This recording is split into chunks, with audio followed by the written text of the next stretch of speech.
Peace, y'all. It is I, the Emma, Energy Master Allah, and you are watching The Leopard in the Mirror, Canticle of the Mutant Guardian. Available on Amazon. If you don't have that book already, make sure you grab that. This is episode 29. We have finished the main part of the Canticle, and we are in the epilogue today. And it is Cantos 27 through 30 in one breath. And that's called the Four Markets of the Universe. As always, I record these on Facebook first, and then I upload them onto YouTube. And if you are watching on YouTube right now, make sure that you go ahead, smash that subscribe button, hit that like button if you haven't already, and leave me a comment. Yeah, so we're going to jump right into it. I'll read through it, and then we'll go over it.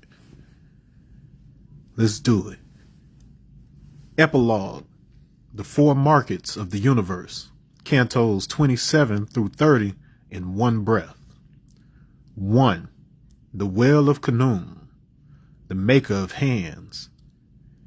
He sits beside the wheel, the clay still wet with dawn. His four rams breathe through him, Ra, Shu, Geb, Osiris, fire, air, earth, water. He shapes the fifth unseen, the ether, and from its spiral draws a son named Horus, who will forget, so that the remembering may be real. The wheel turns, the sands fall. Galil means to roll, so he rolls our memory flat and calls it history. But inside the scroll, the hourglass still turns, its hidden cone whispering, turn again. Thus the first market opens, the trade between breath and clay, between the word I am and the echo I was. 2. The Garden of Veins, the law of mixture. The wheel's dust becomes blood, red and black seeds conversing beneath the sun. Seth becomes leopard, Osiris river, and the flayed hide becomes scripture. Seshat wears it across her breast, recording the pulse of galaxies as glyph. This is the market of mixture, where desire pollinates form, where Mohini's glance ignites Shiva's seed of gold. What the West called sin was only current, the embrace of fire and water, so that steam might rise and carry prayers upward. Here the devil was not damned, he was diagrammed, the curve that keeps the balance honest. 3. The chariot of Yakub, the market of mind. Now the wheel rolls to Patmos, where the Hierophant writes his revelation, and the scientist draws blueprints for the graft. Palon's sea becomes mirror, reflecting black into brown, brown into white. Each hue a rung upon Jacob's ladder of probability. This is the market of mind. To steer the people, one must steer perception. The reins are equations, the horses archetypes. Every empire is a chariot pulled by symbols, until a prophet remembers that wheels make circles, and circles when folded make spheres, and spheres when cracked reveal seed. 4. The Lion and the Leopard, the market of the heart. At last, the strength card turns over. Venus stands calm before the beast, her hand not forcing but remembering. She strokes the lion's mane, and the leopard spots bloom across her skin. Love is not conquered, it is metabolized. This is the market of heart, where gold is fire refined of greed, where the comedian and the Christ finally share the same mask. The ox becomes Aleph, the Aleph becomes A, and A breathes again as Allah. Coda, the turning of the cube. The Kaaba spins within the chest, 6 faces, 12 lines, 8 corners. All dissolve into a single hum. Galilee, he whispers, means to roll. So roll the scroll back up, return it to the well. Let the sands reverse their fall. Let Horus blink and see his father's face within his own. Knowledge knows its culture. Culture becomes its cipher. The 114 chakras flare like lamps and close into one diamond pupil, the leopard's eye, the mirror of On. Thus ends the book of the leopard, yet the sands still fall, for the ether contains them all. All right. What a way to close out this part, right?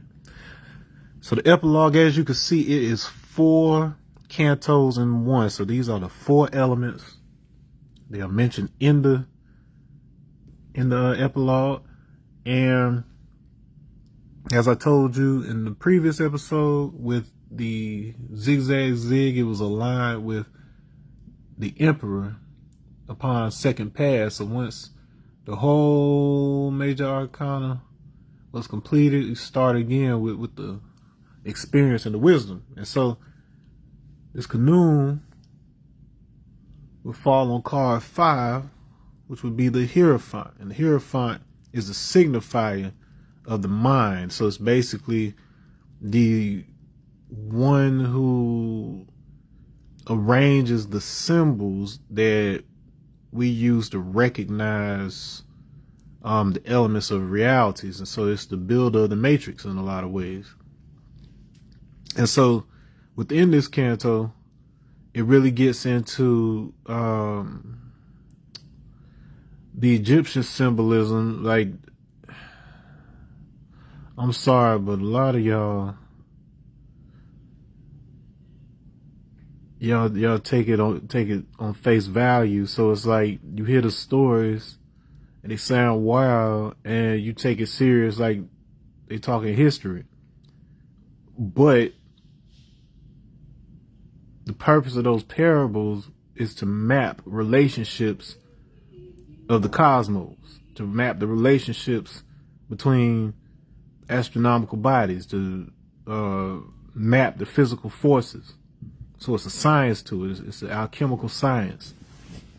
And so by making them characters, it makes it easier to build associations and build connections and relationships and things in the mind that help you to essentially build more efficient software for your mind. Right? It says he sits behind the wheel, the clay still wet with dawn. His four rams breathe through him, Ra, Shu, Geb, Osiris. Fire, air, earth, water. He shapes the fifth unseen, the ether, and from his spiral draws a son named Horus, who will forget so that the remembering may be real. So throughout this particular canto, you keep on having the theme of the will, and this is dealing largely with the Yoa, aka the Dikanga cosmogram that is used in the Congo, and it maps the path of the sun through the 4 elements, the 4 seasons, if you will, and it also maps the phases of life. So it starts with birth, goes to maturity, then death, and then conception. So moving around at will. And so Canum is one of the creator nature. So we ain't going to use the word gods because they're called nature. And it's not a coincidence that it sounds like nature. So they're forces of nature. All right. And he's considered to be the one that shaped man from clay in those stories. And that is representative of how our soul enters the physical realm through space, through the Akash, and condenses into a seed that your daddy gives to your mama. And from there, at one point, it unfolds as 4 qualities that are represented by fire, which is the will, air, which is the intellect and communication, earth is the structure of the body and stability of the overall, Water is tangibility. Its flow is the ability to transform while maintaining identity. So if you weren't able to transform while maintaining the same sense of identity, then you would not be able to grow. You just stay a baby. And so those 4 elements are captured by Ra, who is not simply the sun, but the knowledge of the sun. It is the primordial sun, not necessarily the sun in the sky. Even though there are several other nature who coordinate with Ra to be different phases of the sun. So Ra would be at the maturity stage, what's it called? The Tukula stage. All right, and then Shu is air. So Shu represents the space between heaven and earth. So he's the connector between those two. Geb is the earth. So he's the son of Shu. Osiris is the son of Geb, who is associated with water and the river and the Nile. Okay, so that should help you understand the concept of Osiris dying, resurrecting, all of that. That is the water cycle. He shapes the 5th unseen, the ether. So that is the space, that is the vacuum energy, the zero field, the potential, the invisible substance that is non-interactive yet until it gains charge. Spiral draws a son named Horus. So Horus is the Horos. That means the face. You could look at it as the envelope. You could look at it as the presentation of these things. So these elements come together in a form that translates the information of the father Osiris into an earthly form as the king, but more importantly, it has to do with the thing that allows us to experience ourselves as separate from one another, even though the truth is we are all united. We are all one substance, all of that, but then we have a special way that we partition each other off to have individual experiences while we're here on Earth. The wheel turns, the sands fall. Galil means to roll, so he rolls our memory flat and calls it history. But inside the scroll, the hourglass still turns, its hidden cone whispering, turn again. Thus the first market opens, the trade between breath and clay, between the word I am and the echo I was. So this, so Galileo, all of these words basically mean round or cylinder. And this is actually stuff that I've learned relatively recently. So it's interesting that, I was touching on it because, that's the trail that the etymology was taking me in anyway when I was writing this. But then now I have even more understanding. So your mouth is arranged such that pronunciation is divided into 5 zones of phonology. So you got the front of the mouth. It's like the different zones of your mouth and how you pronounce the different sounds of different letters. And so the Sanskrit letters are organized relative to this. Evidence shows that this concept of organizing the sounds relative to a grid has been around a very, very long time, since, the ancient times, maybe Egypt. It is very possible that man has been doing this since the first civilization, and before they divided up into what would eventually become ancient Egypt and ancient Sumer and ancient India and all of that. Before that broke up, there was a mapping of the body, the sounds of the body, and then translating that into a 2D grid. So, little squares, a grid. And once those sounds were mapped to the grid, one could take that grid, if it's written down or whatever, say on parchment or paper, papyrus or something, you could take that grid and then you could roll it into a cylinder, and it would show you rings, like it'll show you relationships. So if it's a 5x5 grid and you connect the ends together, now you have a continuous flow in a circle, and so you can come up with different patterns and grammar, like how does this sound relate to this, so you can feel it in the mouth, how it feels to transition from this sound to that sound. And so that might not seem like a big deal, but your hippocampus, which is the RAM, so the idea of Khnum having, the ram's horns plays into this. But the way that we're mapping external space plays into how we end up mapping internal space. So with the phonology, because your tongue got to move to certain zones of the mouth and the sounds that hit a certain way, your brain is mapping the shape of those words so that it can easily recall how to pronounce or say something the next time that you need to say it. So there's a geometry to what you're saying.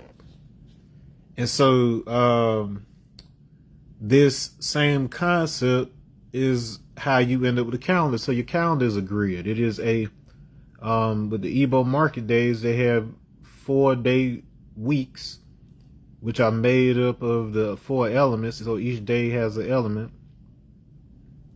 And this is parsed out into 7 weeks. So that's 28 days total. And that makes a lunar month. And so naturally there are 13 lunar months. So 13 times 28 gives you 364. All right, so that's not like that extra 1 1/4 day that you get in the Roman calendar. And so you have to have something called the Metonic cycle, which is 19 years long, and it has 7 leap months within it, or intercalary months is what they call them. And so this is basically where you add, if I recall correctly, you add an extra month to years 3, 6, 8, 11, 3, 6, 8, 11, 14, 17, and 19, if I recall correctly. Yeah, that's right. And so what this does is it allows those who have lunar calendars to be back on track with those who have solar calendars. So the sun and the moon cycles realign at every 19 years. All right. And so this allows for a certain level of societal drift, if you will, during that cycle, where we kind of diversify our ideas and our understanding. And then, give me a second, y'all, some this water. Okay. All right, yeah, but you, so that you can diversify a little bit, get creative, but then it realigns again. So you have to reconcile those changes and those expansions, and see how things are alike again. So it's like a opening and closing. It's a breathing, if you will. And then that plays into the 19 code of the Quran. So the Quran has 114 surahs that match the 114 chakras of a person that is fully aligned. And the equivalent of Shiva himself, that is 19 times 6. So that is every 6 Metonic cycles. So every 114 years. And that natural alignment happens. All right. And so, says thus the first market opens. So the first market is Eke. So that is the fire. So this is how you take the clay and then you harden it so that it becomes stable. You have to apply a charge to it. All right. Garden of veins, the law of mixture, so the wheel's dust becomes blood.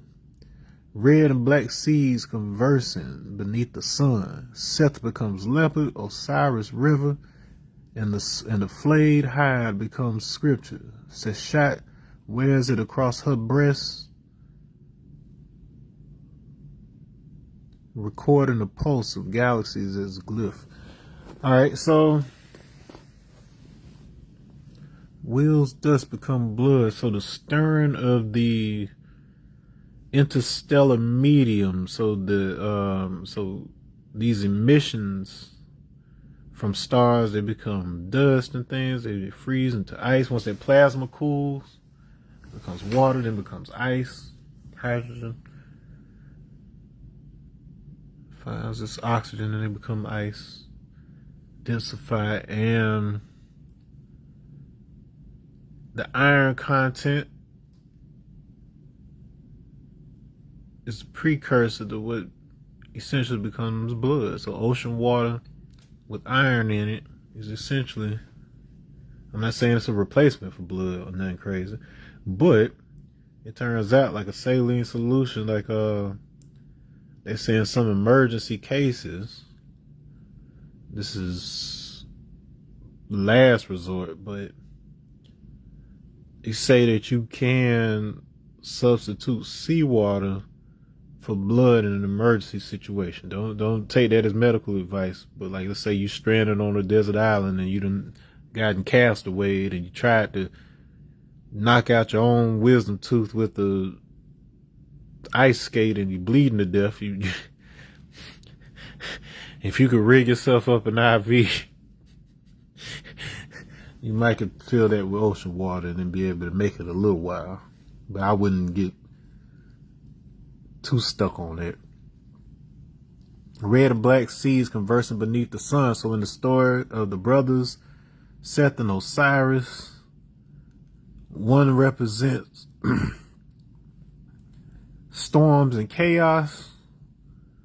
Osiris represents order and and civilization, the formation of cities and all that good stuff.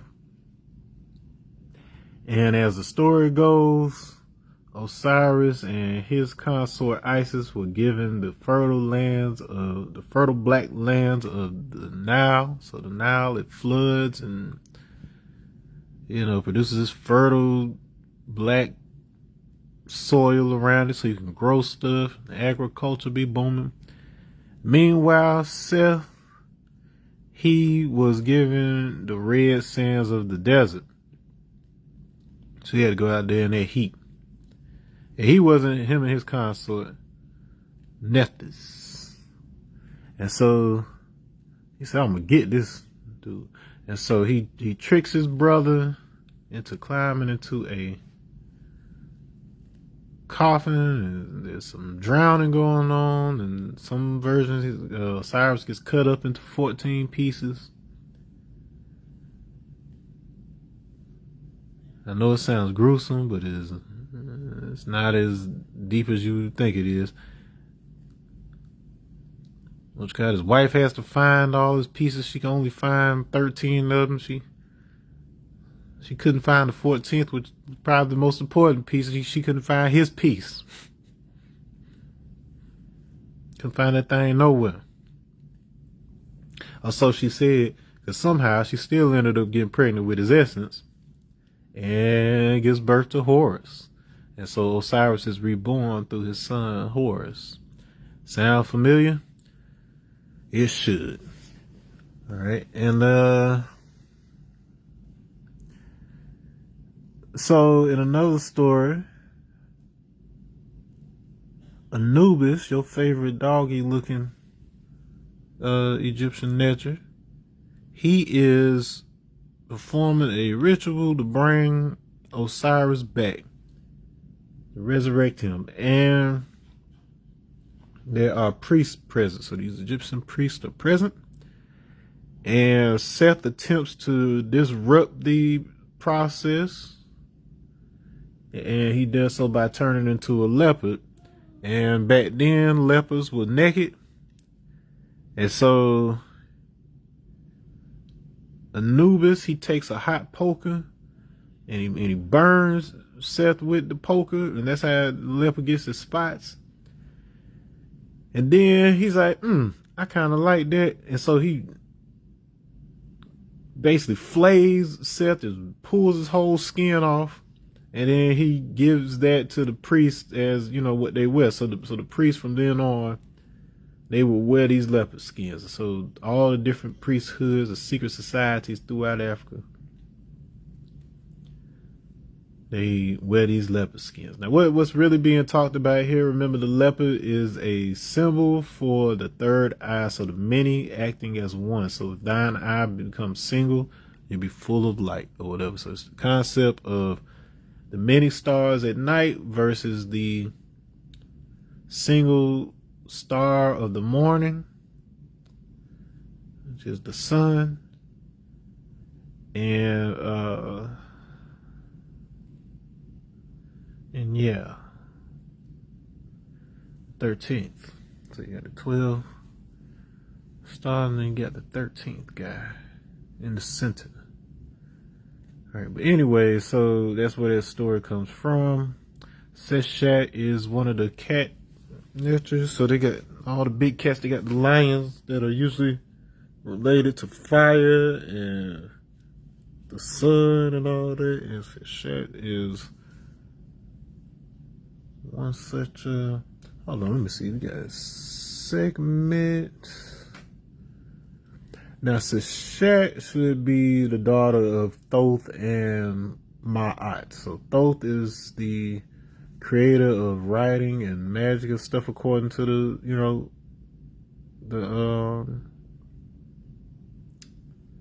the mythology. And then Ma'at is the law of the universe, holder of the primordial Torah, if you will. So together they are essentially the magician and the high priestess. So they are the self-conscious and the subconscious in that organization. And the first child of those two is Seshat. And so in tarot terms, she would correspond to the Empress. So she is associated with nature. Now, Seshat is, well, for starters, she wears a leopard skin, so that's important to keep in mind. But her explicit job is measurement. So she is the geometer. She is the one who presents the geometry, presents the gematria. So the knowledge of the father must pass through the mother in order to give rise to the child. Quantum information passes through the matrix. So the rule, just as God looked into the Torah to create the universe according to the Jewish tradition. And the result is the logos. So the logic, the word, is the result of quantum information being applied to the material matrix, such that it forms an intellect, a cycling way of doing things, a spatial organization premise that allows things to be self-organizing through their logarithmic behavior. Stuff is alive. It's all alive. Geometry means measure of the earth. So remember that. So knowing how the dimensions of the earth give you access to how this universe is programmed. This is the market of mixture, where desire pollinates form, where Mohini's glance ignites Shiva's seed of gold. What the West calls sin was only current, the embrace of fire and water, so that steam might rise and carry prayers upward. Here the devil was not damned, he was diagrammed. the curve that keeps the balance honest. So why the y'all can make devils so that we can show forth and prove that we are God. They say you gotta have the challenge, you gotta have the crucible, you gotta go through the fire in order to show how you stay cool.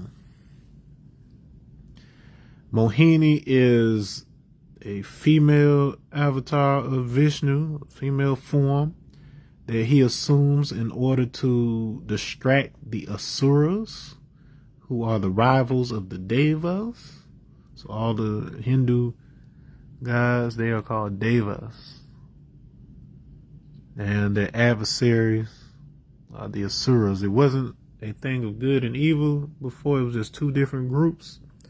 And they were constantly competing with each other. But then eventually, these ideas of Deva good, Asura bad, happened in the Hindu sphere, whereas in the Iranian, like that type of sphere and beyond, it was the reverse, because you had Zoroastrianism. So you had the Ashura, who were the gods, but then you had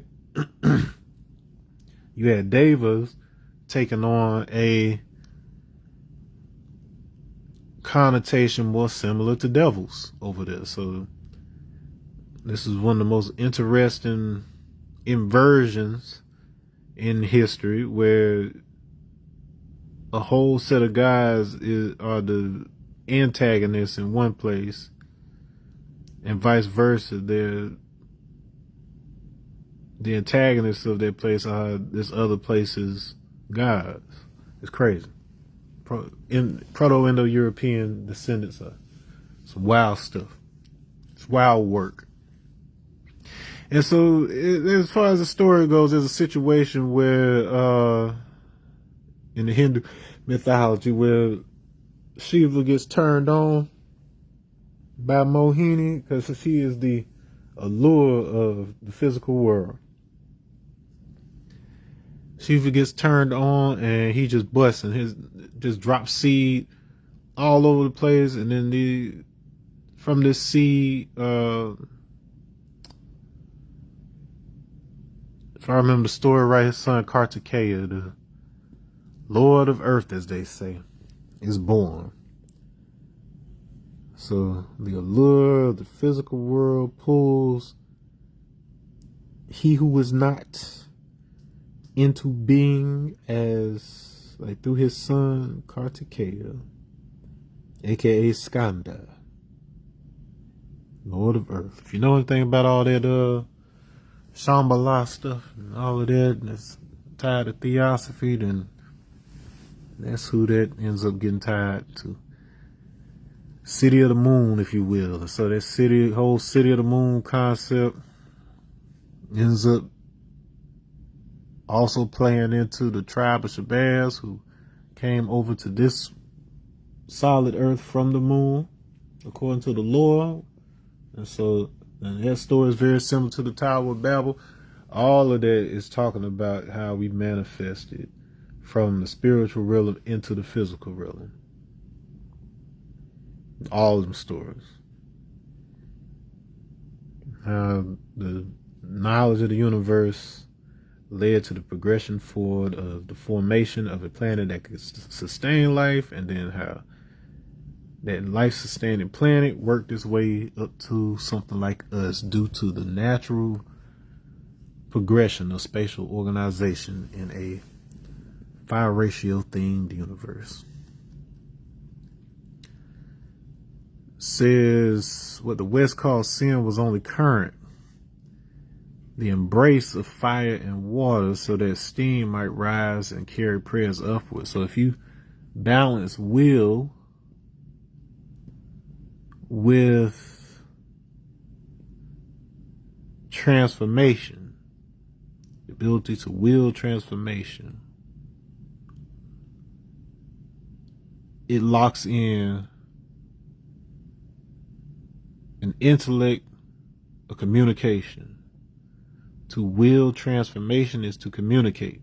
So that becomes steam that rises up and carries prayer. So this is literally saying now you can communicate Send out prayers. Here the devil was not damned, he was diagrammed. The curve that keeps the balance on it. So that whole balance between the devas and the asuras. You got positive and negative motion and forces. It is not necessarily good and bad, but the hidden and the unhidden. That was the point of the Tower of Babel. It said nothing was hidden between them. There was nothing mysterious, nothing secret between them. And interestingly enough, the word for tower that is used there is it can also mean excitement. So they were trying to build excitement. And this goes back to what I was talking about, how the hippocampus, based on how significant you find something to be, it determines how strongly it preserves their memory. So this is why you got to try to make learning fun so that it'll stick. The chariot of Yakub, the market of mind. Now the wheel rolls to Patmos, where the hierophant writes his revelation, and the scientist draws blueprints for the graph. Palon's sea becomes mirror, reflecting black into brown, brown into white, each hue a rung upon Jacob's ladder of probability. So Jacob in the book of Genesis, when he's working for his uncle Laban, and then mind you, this word Laban has various usages, and is also used near the beginning of the Tower of Babel story. And so the tower and Jacob's ladder are one and the same. And while working for Laban in that first story, Jacob is breeding sheep using a special technique that separates his speckled sheep from the rest of the flock, so he knows which ones are his. And people have made this mean any number of things, like the ones with the speckles were the people with freckles. So like the Arab, Scottish, whatever else, you have had people say this, but it is really a demonstration of combinatronics in terms of magnetic fields. If you look at what is that temple called? It's a Shiva temple that is in Java, that is basically designed such that resonance would move in a manner similar to a harmonic series involving the golden ratio. And what that would do is distribute those vibrations in a very specific way that imitates like a transducer or a transistor kind of. So if you built an area to kind of work like a grid or whatever, and you send a vibration through those things, you can make them resonate and whatever else. You're essentially making a giant computer. And they would have made these based on their observations of both the human body as well as the cycles of the cosmos. So it's a pretty intense temple science there in order to be able to amplify effects that we now associate with computing. Okay, and so anyways, Yakub is in a NOI context. So he's the creator of the devil, so he's the creator of the Caucasian white man. And according to this story, he was in the island of Patmos. And so John of Patmos in Revelation is said to himself be Yakub. And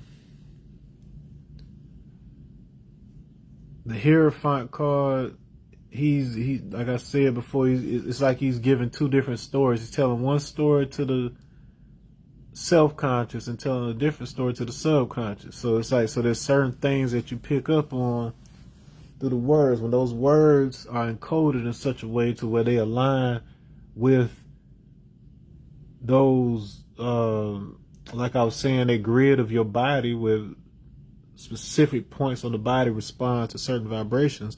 If a person knows this, they can tell stories in a language that appeals to those different points, and they basically program you as they're talking, and you don't even realize it. So those sacred or hidden languages, that's what they were doing. Because your conscious, self might be picking up one thing, but your subconscious is picking up everything. Is the point. So basically programming the subconscious. So when you do have, heightened experiences, heightened spiritual experiences, it's already laid the groundwork for how those experiences play out. Okay, and the scientist draws blueprints for the graph. Palon C becomes mirror, reflecting black into brown, brown into white. So the grafting process, according to those lessons, says that isolated people on this island, and over the course of 600 years, he only let brown people marry. It wouldn't let dark black people marry, according to the story. This allowed them to make lighter babies. They would keep the light babies, and they would throw the black babies into the woods, be eaten by wild beasts. That is also a metaphor for being thrown into physical prison, they say. And this process repeated after Yakub's death for another 600 years. Once they got light enough and started becoming yellow, then that let the sun do its work and trigger the mutation necessary in order to become white. And this divergence into white is what they refer to as the colored man, aka devil. I'm just telling you what the 1930s context was for it, because anybody could be devil if their mindset is along those lines. Doesn't matter what color you are. Each hue rung upon Jacob's ladder of probability. So this is guiding probability, so you can promote mutation. This is the market of mind. To steer the people, one must steer perception. The reins are equations, the horse is archetypes. Every empire is a chariot pulled by symbols. Until a prophet remembers that wheels make circles, and circles when folded make spheres, and spheres when cracked reveal seeds. So they hit you with the stories and the symbols and stuff until it all comes together, and then you finally crack it open and realize the seeds that are informing all of those myths, all of those stories. You think you all saying something different, but once you really crack the lock on that, you start to see what's the common element, and then essentially that's usually where mathematics and science leap forward in human history. All right. So we've had the hero fun, we've had the lovers, which are, Garden of Eden. We've had, this would be the chariot. So the chariot is mentioned here. Card 7. So there's a chariot pulling. You got two charges that you pull by positivity and negativity, but you getting them to balance out and be able to look beyond the preferences and the conditioning to be able to tap into the part of your mind that can't be deceived, because it picks up everything. It's not controlled by you. You could just read it. It's recording everything. It's snitching on reality. And so if that's 7, this makes this 8, the strength card, featuring the Empress from the 3rd card, who we put up next to Seshat. Now she's holding the lion's mouth closed simultaneously as she's nurturing his mane. So the strength to keep the beast at bay while at the same time not having to exert violent force. So simply by understanding the cycles and the timing of things or whatever, you can keep your life under control without it seeming like you need much effort. At last, strength card turns over. Venus stands calm before the beast, her hand not forcing but remembering. She strokes the lion's mane, and the leopard spots bloom across her skin. Love is not conquered, it is metabolized.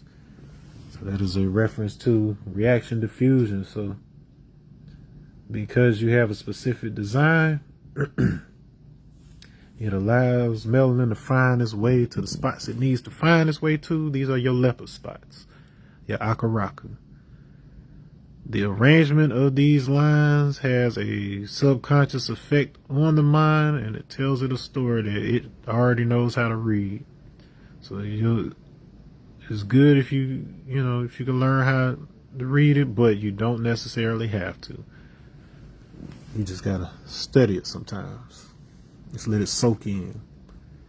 This is the market of heart, where gold is fire refined of greed, where the comedian and the Christ finally share the same mask.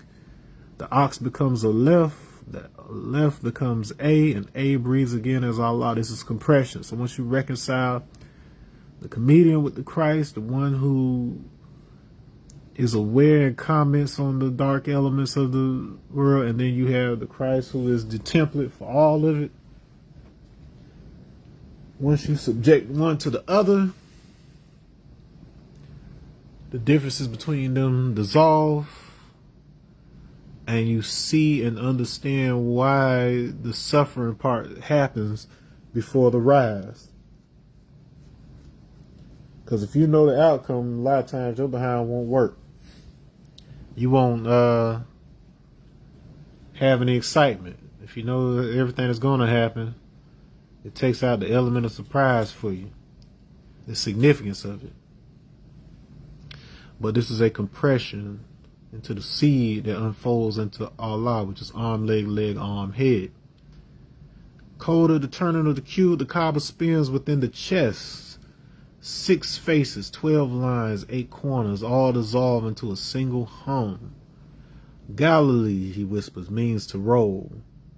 So roll the scroll back up, return it to the well, let the sands reverse their fall, let Horus blink and see his father's face within his own. Jesus spoke Galilean Aramaic. In other words, if Galilee means a cylinder, if it means a round, in Aramaic, so it comes from Aram, high, noble. The high cylinder is talking about the sky, so it's talking about the precession cycle and language that was derived from that by mapping that matrix to the body. And therefore, he was able to perform his miracles because he became the Word by speaking only in the tone that actually resonates. Now, there are some elements, they talk about things like Enochian language and all this other stuff that comes into play later, like the language of the angels and all this, where they say the angels, they can't understand Aramaic. So the Christ has a specific way of saying things that actually resonates with the body. He knows what it's like to be in a body. And so the embodiment of sound is cymatic, so understanding how to direct sound throughout the actual physical body, not just sounds that speak to the mind and the head, but stuff that actually vibrates throughout the body. So roll the scroll back up, return it to the well. That's the origin. This is a reference to Biblos, which comes from a word, so Gibel, which means the well or origin of God. And there's a story where Osiris, when he's cut up and put in that casket, he floats to Biblos, where